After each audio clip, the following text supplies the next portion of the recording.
Welcome back to Still With Us on Markets Today. Well, let's run you through the remaining headlines that we are tracking for you.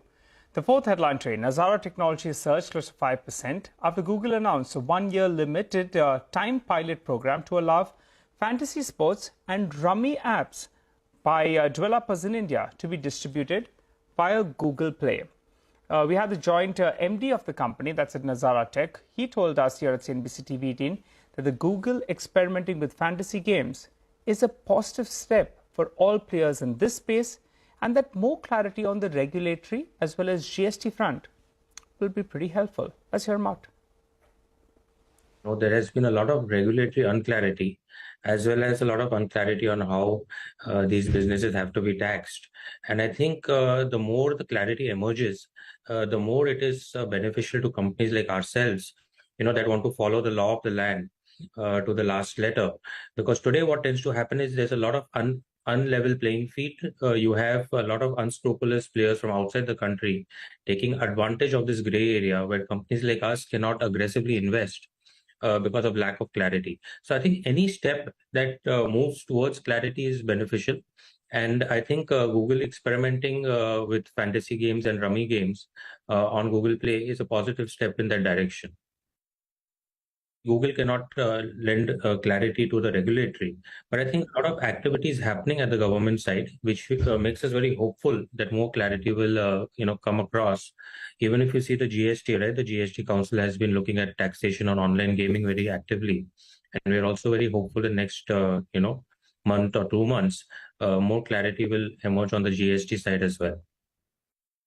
The skill-based RMG space does 6% of our revenue in Q1 of FY23. And, we acquired OpenPlay last year, which was in that space. And the team is actively working to build this business out for us. I think the Google Play will definitely, boost us because, one, your cost of acquisition becomes lower. There's less friction for people to download from Google Play versus, outside that environment. And secondly, I think organic discovery increases a lot on Google Play. Well, the fifth headline today, then pharma stocks, they saw some robust buying activity. The Nifty Pharma Index, well, it gained close to around 0.5% or thereabouts. Auto Pharma managed to end higher despite receiving 3 observations from the US drug regulator. But the US FDA's observations on Ajanta Pharma's plant put some pressure on the counter. CNBC-TV18's Ekta Batra joins us with more details. Well, Ekta, what are the US FDA's finding regarding both these two plants that were inspected? Thanks for that. Well, I'll start with Aurobindo Pharma, which is in focus because we did access the Form 483, which was issued to their Unit 11. I'll just give you a quick background on it. It is an antibiotic API facility. It was inspected earlier in 2018-2019. It was issued an official action indicated status in 2019, which then turned into a warning letter in 2019. So it has had warning letter on it. It was re-inspected recently from July 25th to around the 2nd of August. And at that point in time, it was issued around 3 observations. We have accessed those 3 observations, and largely the street is possibly of the view that maybe this particular plant would see the light at the end of the tunnel, or these observations would then successfully be resolved for Aurobindo. But remember that it entirely depends on the communication the company has with the US FDA and the kind of remediation they undertake. But it seems like there is no data integrity kind of observations or stricter observations than what was expected.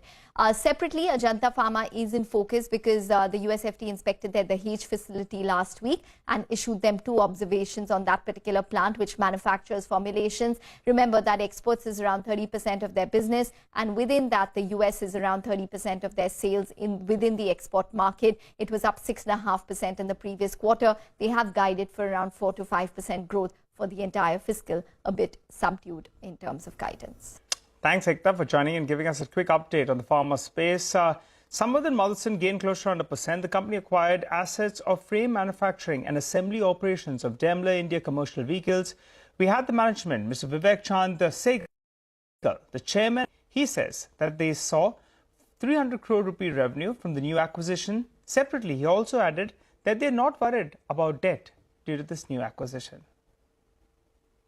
we acquired gold stamping and a company which was supporting Daimler in India.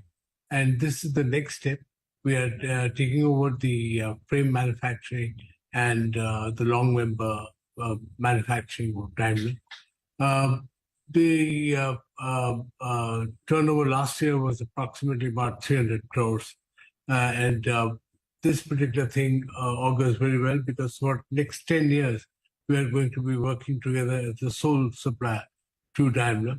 And we could also then use the assets for other consumers in and around Chennai. I don't really worry too much about the debt in the books, because this is exceptional circumstances in the world. And in fact, it is more beneficial when you are having higher inventories, because the currency movement and all that doesn't affect you to the negative. So I think, yeah, these are certain very challenging times in the world. But higher inventory is something which the customer is already paying you for, and he wants you to build inventory. So it doesn't really bother us very much on that.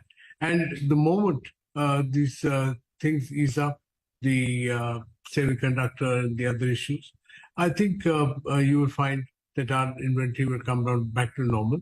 So not really very worried about it. Well, Tata Consumer closed up close to 100% after a report suggested that the Tata Group has made an offer to acquire a stake in Bisleri. Mangalam Malu joins us to fill us in with more. Well, Mangalam, what are the reports suggesting? And I think you've got a clarification from the Tata Group as well.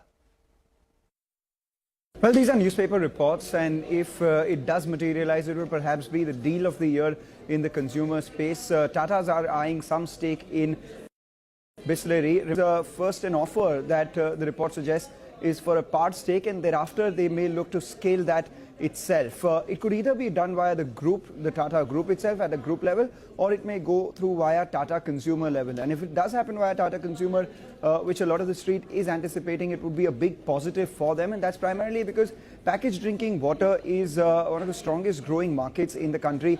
20,000 crore market right now with about 60% unorganized share. So the shift from organized to unorganized to organized is the big trigger out there. And we all know how strong a brand Bisleri is, which has now become a generic for packaged drinking water itself. For the manufacturing as well as the distribution and the strong brand that Bisleri commands, it would be a big deal and a big asset in the Tata Group's fold were they to get it. We've written to the company, and the company has replied saying that they do not want to comment on market speculation, both from the Tata side as well as the Bisleri side, but there hasn't been any denial from there. And in the past as well, Tata Group hasn't been, in the consumer space in particular, hasn't been averse to any sort of inorganic opportunities. We've seen them go ahead and acquire brands like Soulful, etc., and scale them up. So it will be interesting to see the future of what's transpiring right now. But for now, the rumors and the murmurs are allowed that both the Tatas and Bisleri are in talks. Thanks a lot for that, Mangalam, but we have completely run out of time on this edition of Markets Today. Thanks so much for watching.